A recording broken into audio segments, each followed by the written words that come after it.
Let's say we're gathered around the kitchen table, but this time it's just you and your spouse. You're looking and all the dishes are still there. What happened is that after dinner, you had to run to a meeting and you left your oldest in charge to also clear the dishes, and as a family of siblings to make sure that everything was cleaned up upon your return.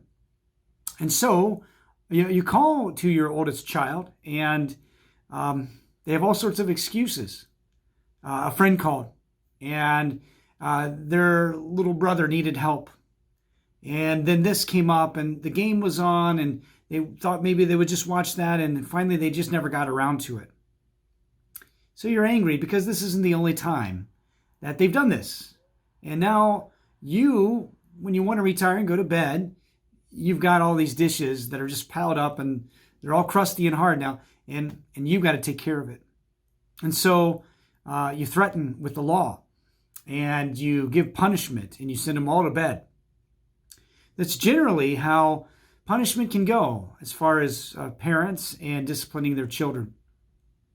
But what I'd like to share today in this video is really kind of a twin to the previous video.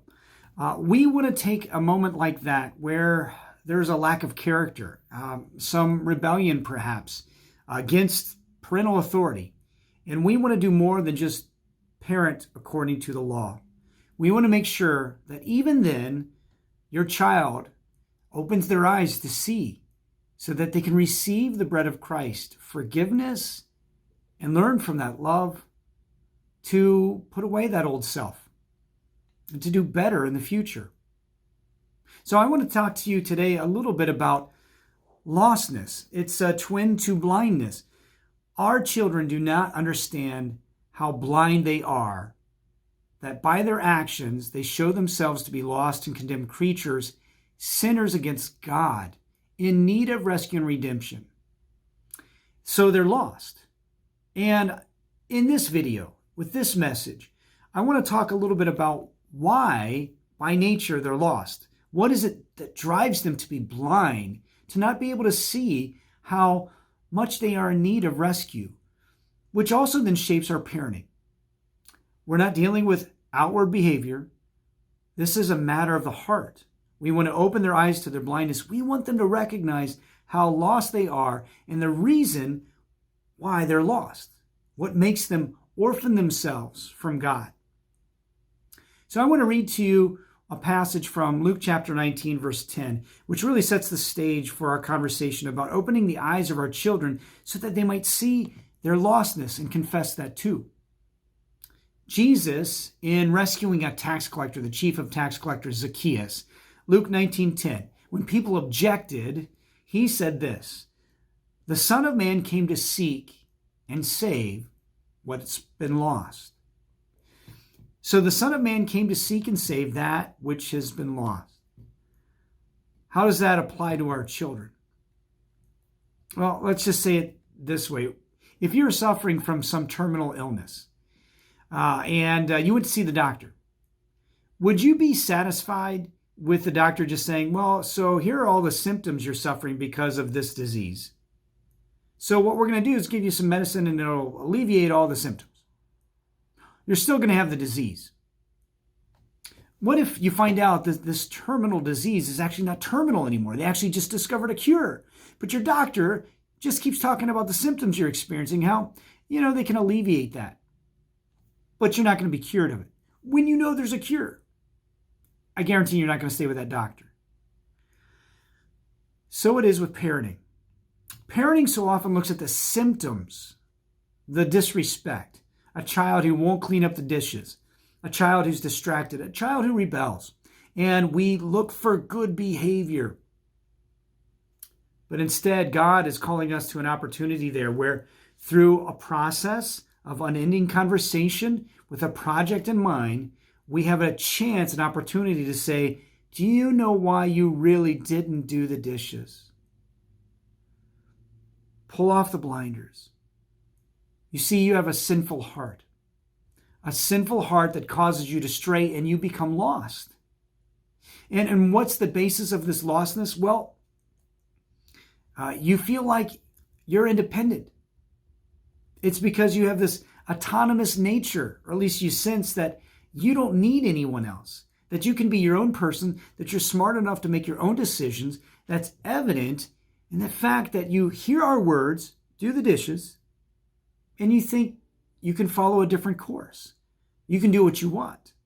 You can push it off and do it later and so on. That independent spirit where you don't need anyone else, that is idolatry. That's you playing God. It shows itself whenever you reject the authority that's been placed over you and you become your own authority. You see how every matter of rebellion or lack of character in your child, even though they don't see it, you do.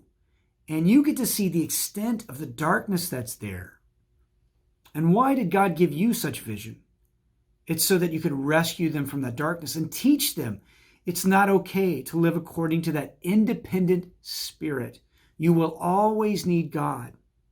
And one of the ways to reflect your need for God is to truly respect, listen to, and obey those in authority over you. And the moment you don't do that, you need to see it's not because of other things that you didn't. And it's not because your parents were, well, maybe just overbearing, which could be. It's ultimately because in your heart, you feel like you're your own God, that you're autonomous, you're independent from God himself, which also would suggest that our children, they feel like they're self-sufficient. The only way you can feel like you're independent is if you can take care of things on your own time, your own way, and do what you want.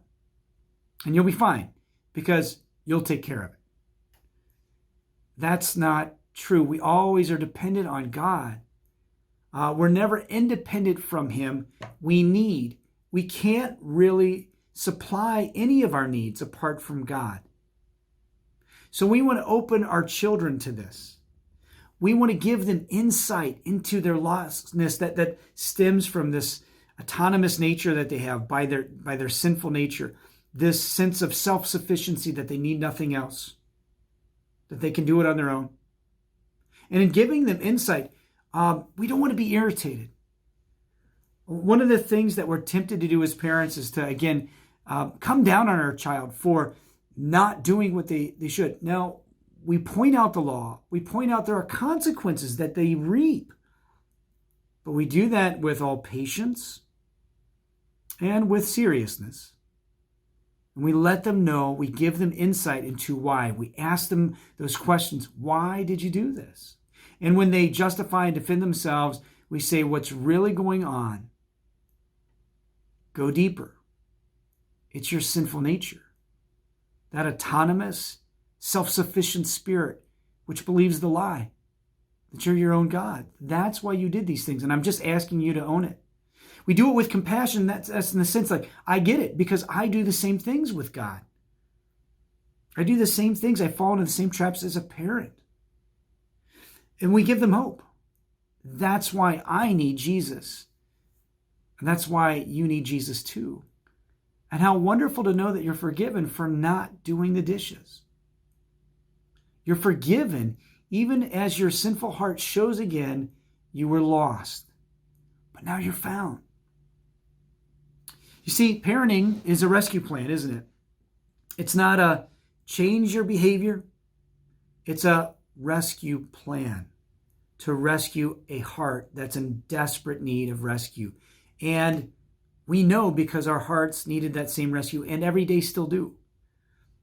And that's wisdom then, isn't it? They need to learn when to say no. Not no to my command to do the dishes or God's command for goodness, but their heart's desires, which lead them astray, which cause them to be lost. That's what we're teaching them by opening their eyes to see that they're truly lost whenever they act out and live in such a way where they reject parenting. They reject God. So, again, thinking about bad behavior, we resist the instinct of curbing bad behavior with threats of the law. But we have this process in mind, in an unending conversation where we have a project that we're working toward through a million conversations of children confessing their darkness, their blindness, their sinful heart, confessing that they're lost because of this stubborn, independent nature where they think they're self-sufficient. We come alongside in compassion. We give them hope. We give them insight. They learn of wisdom, and they learn to amend their ways, all out of love for Christ. It's not just bad behavior either. Maybe just one last thought on this. This can come with good behavior too. Be careful as a parent not to just celebrate good grades or athletic accomplishments or social excellence, where maybe they even did some good and helped somebody. We want to help them examine that too. Why did you help your friend out when they needed help? Why did you want to get an A+, which we're very happy about? What compelled you to really be that competitive so that you could win the game for your team? I guarantee a lot of what our children will say because of their sinful nature is, well, because I love winning, because I'm really good at the game, because it gives me joy, because I know that they needed help across the street or help with whatever their problem was, because I just feel like an A+ is what I was made for, and I want a 4.0 for my GPA. All those things are perhaps noble things in the eyes of the world and would be sufficient for motivation. But anything that falls short of saying, because God so loved me, Jesus did this for me, my Savior, how could I not help someone in need? Because Jesus gifted me. He poured his precious blood out for me. And in that, I want to develop my gifts. I want to get A's and A+ as much as I can. But I'd be satisfied with C's too, as long as I try my best, because Christ so loved me, gave me his best. And I want to glorify God. Because as far as a game, I enjoy the gifts that God has given me in athleticism, but I always want to be a good sportsman on the field because Christ so loved me. I still remember that my neighbor's there and I want to love them, even as they're my competitors in a moment. I just want to live life to the glory of God because God gave me life in abundance. See, that's the kind of insight we're looking for in all things. It's not just about, hey, good behavior and we're happy, and bad behavior and we're going to change it. Think about all these things then as parents. Are you readily able to see your children as lost by nature? Do you see that it's your goal in this parenting process not to only point out their blindness, but that makes them lost? And the reason for their lostness is because they have this stubborn independence and this idea that they're self-sufficient, and so they can call into question anything. And then the process which leads itself in that unending conversation to have a project in mind where they're able to see this insight, to see their rescue in Christ, which you share also, to understand that you're on a rescue mission to save their soul, and they appreciate that. And that in the end, you're just equipped to go ahead and serve your children with wisdom from the table that comes from God and the feast that's there in grace. We'll see in our next video as we continue to reflect upon what exactly our children need. Our children ultimately will need the sense that they live under authority, that this table that they sit at, it's a privilege, and that there's only one head to that table, and it's not just dad or mom. It's actually God. We'll see you next time in our upcoming video.